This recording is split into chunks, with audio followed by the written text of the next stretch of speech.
நம் தமிழ் மன்னர்களின் வரலாற்றில் ஒரு புதிய சலசலப்பு ஏன்?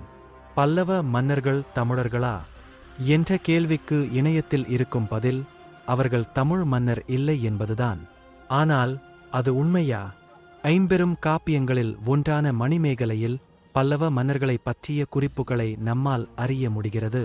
அதில் மணி பல்லவா என்று அவர்களை குறிப்பிட்டு இருக்கிறார்கள்.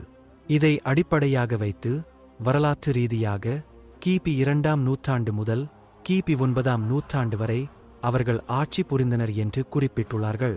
மணிமேகலை காப்பியம் கிபி 6ஆம் நூற்றாண்டில் இயற்றப்பட்டதாக இருந்தாலும் அது சிலப்பதிகாரத்துடன் தொடர்புள்ள காவியம் ஆகும்.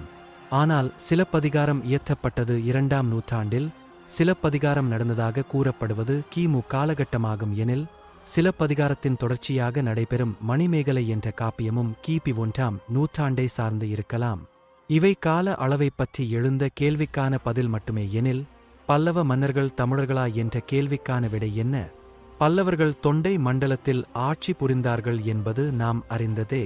தொண்டை மண்டலம் என்பது இப்போது இருக்கும் வேலூர், காஞ்சிபுரம், சென்னை, திருவள்ளூர் ஆகிய பகுதிகளாகும். அப்பகுதிகளை நாம் தொண்டை மண்டலம் என்கிறோம். புதுக்கோட்டை சமஸ்தானத்தின் மன்னர்களையும் தொண்டைமான்கள் என்றும் அழைக்கிறோம். வரலாற்று ரீதியாக கூறப்படுவது, பல்லவர்கள் சாதவாகன நிலப்பரப்பைச் சார்ந்தவர்கள் என்று கூறுகிறார்கள். அப்படி என்றால் சாதவாகன நிலப்பரப்பு எதை குறிக்கிறது? அது இப்போதுள்ள கர்நாடகா, ஆந்திரா மற்றும் மகாராஷ்டிரா வரை உள்ள பகுதிகளை சாதவாகன நிலப்பரப்பு என கூறுகிறார்கள். அப்படி என்றால் பல்லவர்கள் வடக்கே இருந்து வந்தவர்களா?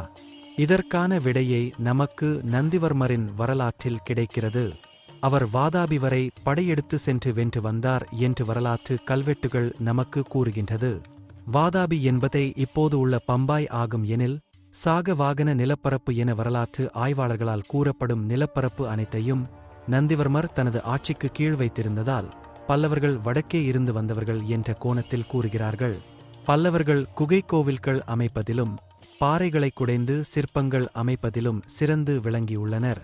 இவற்றுக்கு மகாபலிபுரத்து கடற்கரை கோவிலும் அங்குள்ள 5 குகை கோவில்களும் இதர பிரமிக்க வைக்கும் கருங்கல் பாறைகளில் குடைந்த கலை வடிவங்களும் அழியாத சான்றுகள். இதுபோன்றே புதுக்கோட்டை அருகேயுள்ள சித்தன்னவாசலில் அமைந்துள்ள சில குகை ஓவியங்களும் சிற்பங்களும் புதுக்கோட்டை தொண்டைமான்களை பல்லவர்கள் என்று அடையாளம் காட்டுகின்றன.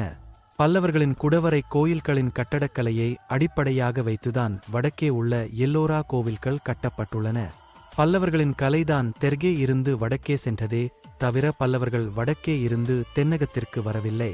அவர்கள் தமிழ் மன்னர்கள்தான்.